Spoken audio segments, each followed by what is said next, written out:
पिछले 3 वीडियोज़ में मैंने आपसे अपने कई सारे थॉट्स एंड एक्सपीरियंसेस शेयर किए हैं। आज मैं आपसे अपनी ट्रेनिंग के बारे में कुछ प्रैक्टिकल नॉलेज शेयर करना चाहता हूँ। कुछ दिनों पहले अपनी कुछ पुरानी फ़ोटोज़ देख रहा था और मैंने रियलाइज़ किया कि पिछले 13-14 साल की ट्रेनिंग में मैंने अपने चेस्ट, बाइसेप, ट्राइसेप एक्सेट्रा पे काफ़ी फोकस किया है, पर जिस मसल ने मुझे सबसे ज़्यादा रिटर्न्स दिए हैं वो है मेरे शोल्डर्स।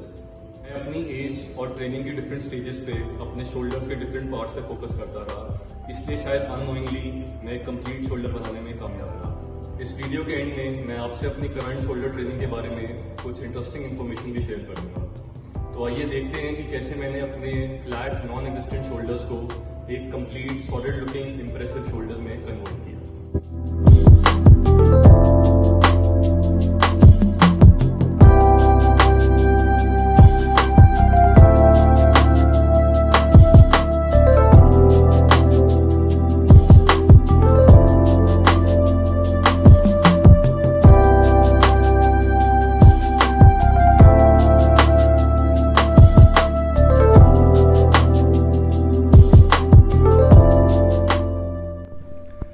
तो शुरू करते हैं मेरे बिगिनर फेज से।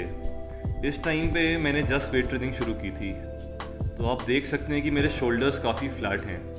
There is no visible definition, shape और साइज़। क्योंकि मैं इस टाइम पर एक्टिवली क्रिकेट खेलता था और फास्ट बॉलिंग करता था, तो ऑलमोस्ट डेली बेसिस पे मैं नेट्स और मैचेस में काफ़ी ओवर्स डाल रहा था, तो इस वजह से मेरे shoulders decently strong and sturdy थे। तो ये कहा जा सकता है कि इस फेज़ में मैं फंक्शनली फिट तो था, बट मेरे शोल्डर्स में बिल्कुल भी डेप्थ एंड वॉल्यूम नहीं थी। तो नेक्स्ट आते हैं मेरे इनिशियल फिलिंग अप फेज पर। इस टाइम मुझे इंटेंस वेट ट्रेनिंग करते हुए लगभग 2-3 साल हो गए थे। As you can see, the shoulders have started filling up nicely and show somewhat of a conditioning and fullness. They are still pretty far off from the size and shape I would eventually attain, but आप देख सकते हैं कि आने वाले shape और size का एक ब्लूप्रिंट सा तैयार हो गया है।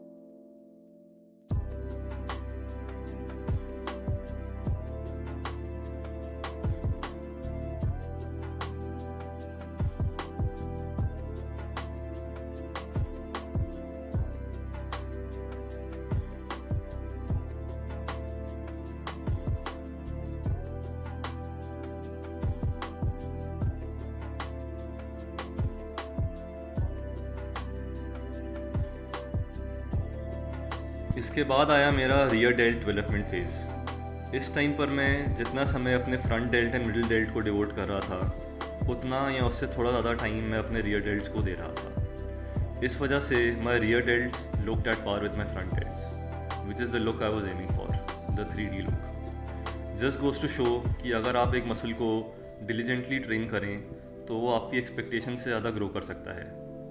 Behind the neck barbell press, rear delt extensions or reverse butterfly, and bent dumbbell rear extensions were some of the exercises that were a staple part of my routine at this point, and they worked wonders. Rear delt development के बाद मैंने एक बारी फिर filling up पर focus किया। इस time पर मुझे अच्छी इंटेंस वेट ट्रेनिंग करते हुए कुछ 7-8 साल हो गए होंगे, and the shoulders had increased in size and shape considerably. 5-6 years of consistent injury-free training and good nutrition इस ग्रोथ का बेस थे। इस फेज़ में मैंने seated dumbbell presses, standing barbell presses, dumbbell lateral raises, dumbbell front raises, dumbbell shrugs and upright rows पर काफ़ी focus किया। At this point I was pretty satisfied with the overall growth of my shoulders. Little did I know that this is just the base on which I would be building something bigger, better in the near future.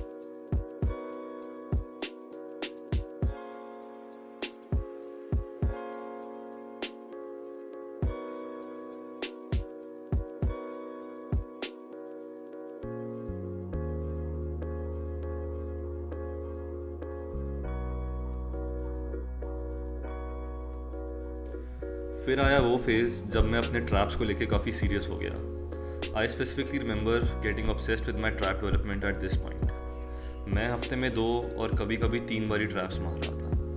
Once on my shoulder day, once along with my back workout and sometimes at the end of my chest routine. लंबी neck होने के कारण I never really had full traps and really wanted to fill them up nicely with some muscle mass. So I hit them from all the angles and with all the available resources. Dumbbell shrugs, barbell shrugs, plate shrugs, tire shrugs, Smith machine shrugs, face pulls, upright rows. कोई ऐसी exercise नहीं थी जो मैंने नहीं मारी.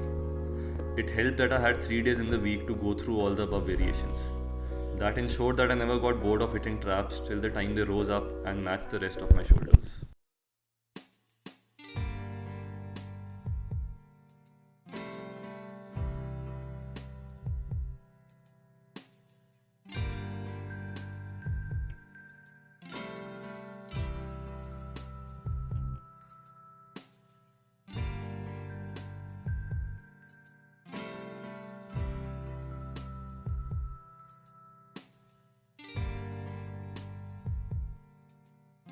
Next, time आया size up करने का. Now this was a very interesting phase. After putting on some good quality muscle and having visible strands across the shoulder blades, मैं देखना चाहता था कि how far can I push myself in terms of gaining muscle mass. So that's exactly what I did. I decreased the number of sets and reps and just went flat out on lifting as heavy as possible. My barbell front pressing got to an all-time high and my overall lifting strength increased by a considerable margin. मैं अपने rest periods between sets 1 minute तक रख रहा था और हर week मैं lifting wait gradually increase कर रहा था. The barbell was the constant equipment use during all my exercises, even while doing shrugs and upright rows. Over the head pressing was the main motion that I focused upon during this phase. Within a span of 6 months, the shoulder reached a totally different level. It gave me immense satisfaction and happiness at the time.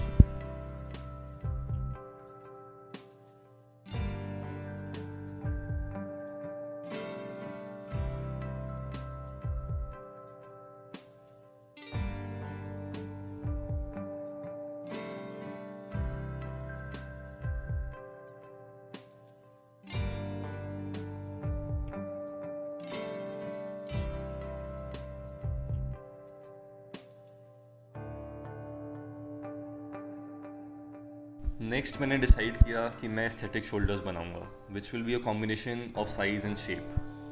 अच्छा size up करने के बाद the natural progression is to cut down while retaining quality muscle and losing the unnecessary fat और mass. पिछले phase में काफ़ी सारी overhead pressing करने के बाद I was back to doing a lot of dumbbell front raises, dumbbell side raises and around the worlds. जो muscle separation मैंने अचीव की थी during this phase was extremely visible from all the angles and the shoulders gave that much desired 3D effect look. मुझे लगता है कि this is the ideal look for my shoulders.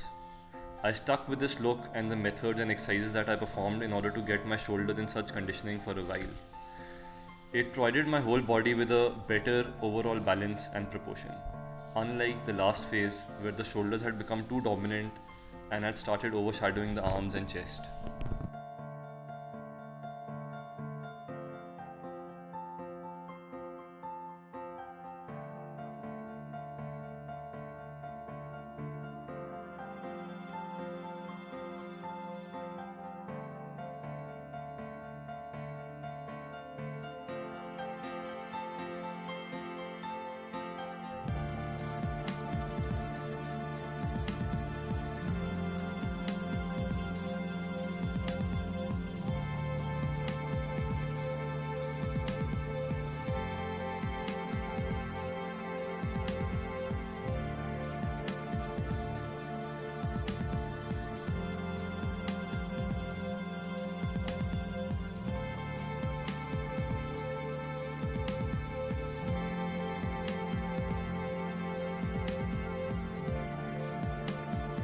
Picture अभी बाकी है. I have always looked at my body as a canvas and believe that I am working on a masterpiece that will never be complete. For others, I might have the perfectly crafted shoulders, but from my eyes, there is always work left to be done. I want to create something that I haven't crafted before next, and I hope that it turns out to be both magnificent as well as aesthetically pleasing. So here I am still trying to get those shoulders to pop and get shapelier. Let's see what the future holds. जैसा कि मैंने आपसे video के शुरू में कहा था कि मैं आपसे अपने शोल्डर ट्रेनिंग के बारे में कुछ इंटरेस्टिंग इन्फॉर्मेशन शेयर करूंगा। तो वो इंटरेस्टिंग इन्फॉर्मेशन ये है कि पिछले 1.5 महीने से मैंने अपने शोल्डर बिल्कुल ट्रेन नहीं किए हैं। कोविड से रिकवरी के बाद मुझे अपने shoulders, neck and upper back में काफ़ी सीवियर मस्कुलर पेन रहा, जिस वजह से मैं अपनी शोल्डर ट्रेनिंग को ब्रेक दे रहा हूँ। पर जैसा कि आप देख सकते हैं, इतने सालों की कड़ी मेहनत और लगन का रिजल्ट कुछ हफ्तों में ख़त्म या कम नहीं हो जाता। शोल्डर्स अभी भी काफ़ी सॉलिड है। मैं इससे पहले भी कई बार इंजरीज देख चुका हूँ। Frequent and heavy incline barbell press करने की वजह से एक टाइम पे मेरा फ्रंट डेल्ट काफ़ी डैमेज हो गया था और मुझे 3 मंथ्स तक shoulder training plus incline pressing छोड़नी पड़ी थी।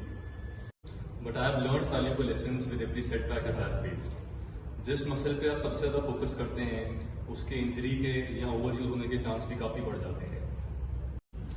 सो any time that you face an injury और a setback, instead of losing hope, analyze why it happened, do your best to recover from it, and ensure that you never repeat that mistake again.